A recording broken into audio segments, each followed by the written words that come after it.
Today is Wednesday, it's the 29th of June and I'm on holiday. School's out, so I thought I'd bring you a little bit of news and headlines in all the newspapers really about delays at the airport. So the Palma airport's got a lot of delays and they're expecting delays to go on throughout the summer.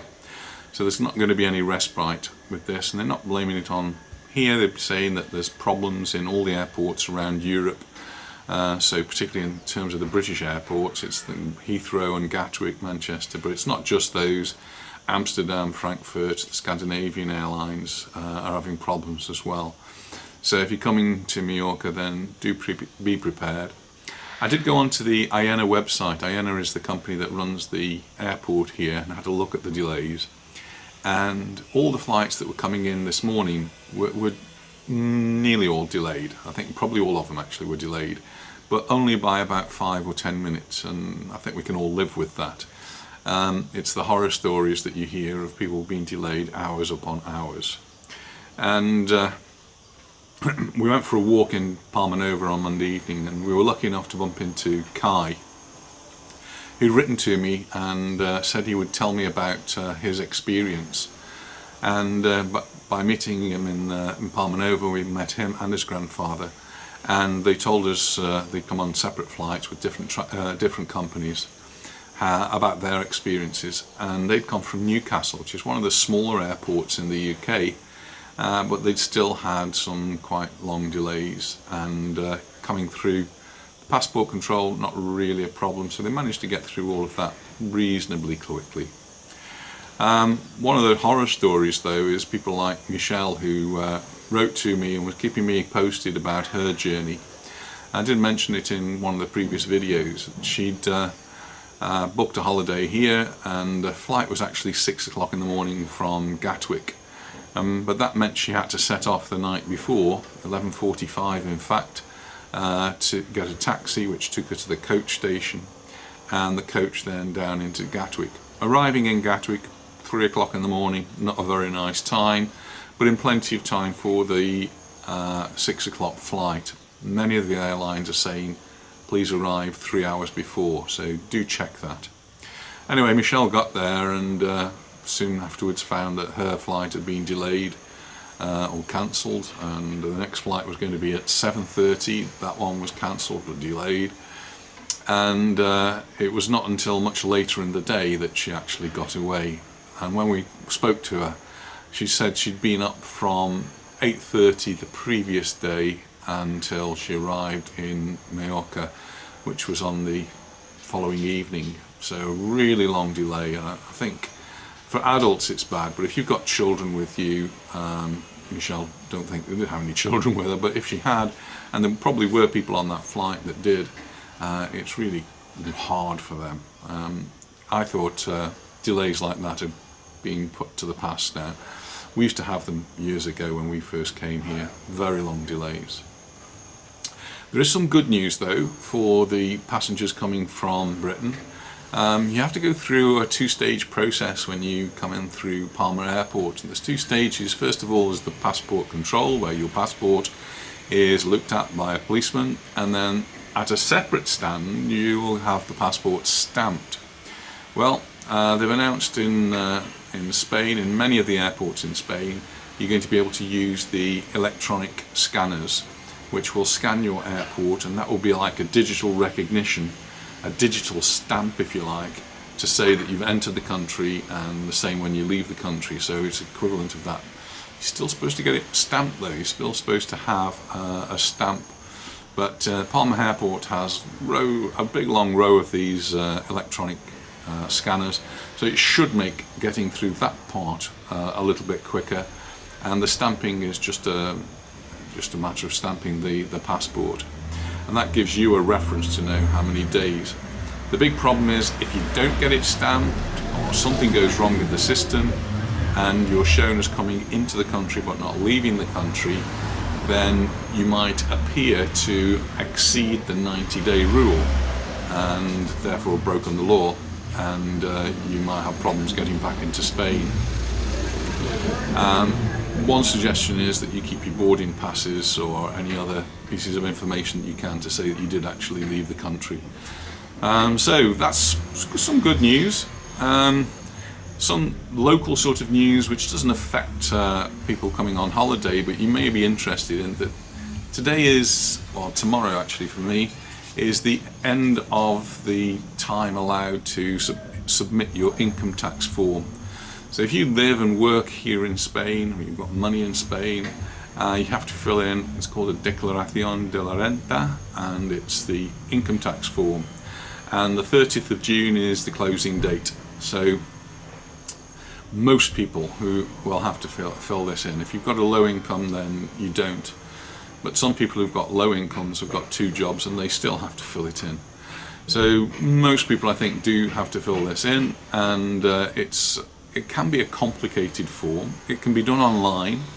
When we first came here, you had to go to the post office. No, you had to go to the tobacconist, and you had to actually purchase the form, filled it in, and sent it off.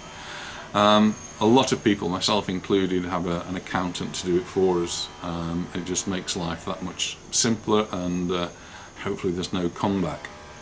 And then there's usually one of 2 outcomes. One is they're going to refund you some money, and that just goes back into your bank account, or you've got to pay them some money, and that way it goes out of your account.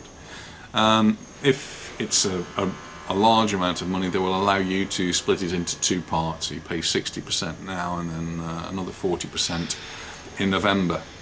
If it's a really big amount, then you can negotiate paying over several months.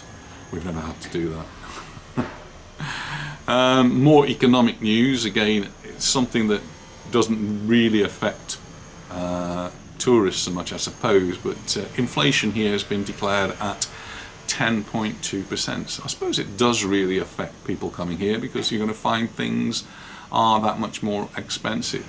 And 10.2% is the highest it's been since 1985. That's quite significant, because that's the year we arrived here in Mallorca. We came in 1985.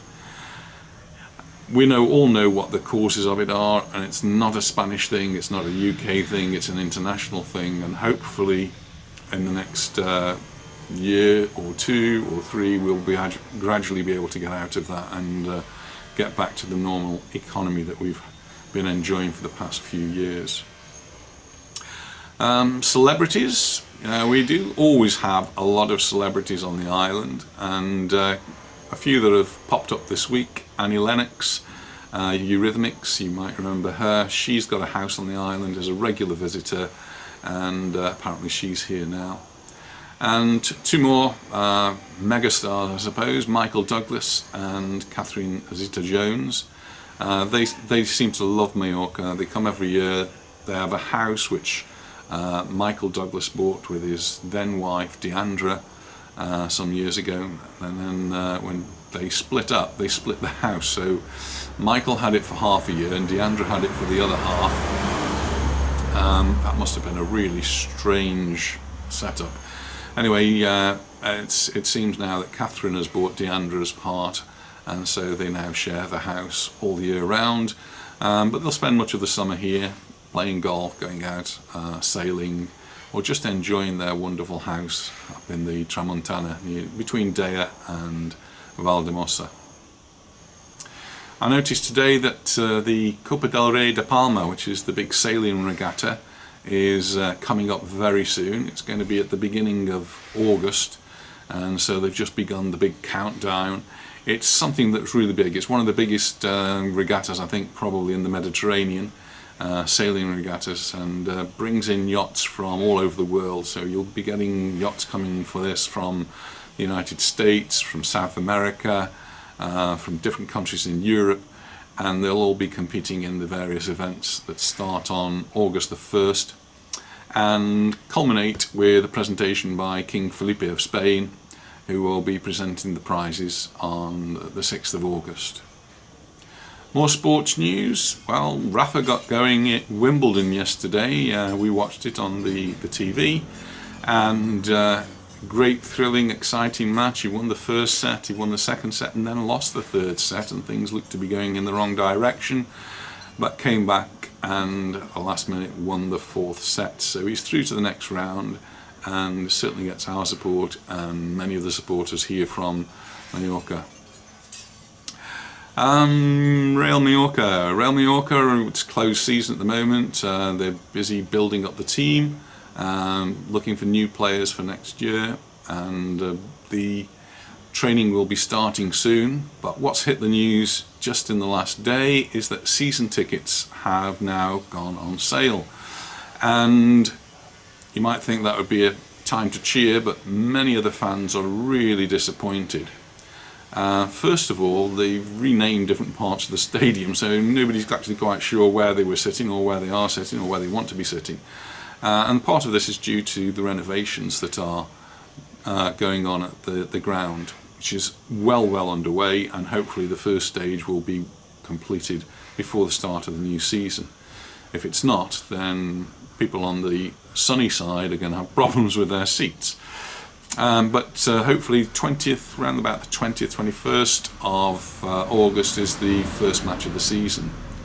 But the problem is not with the renovations, it's the price of the season tickets.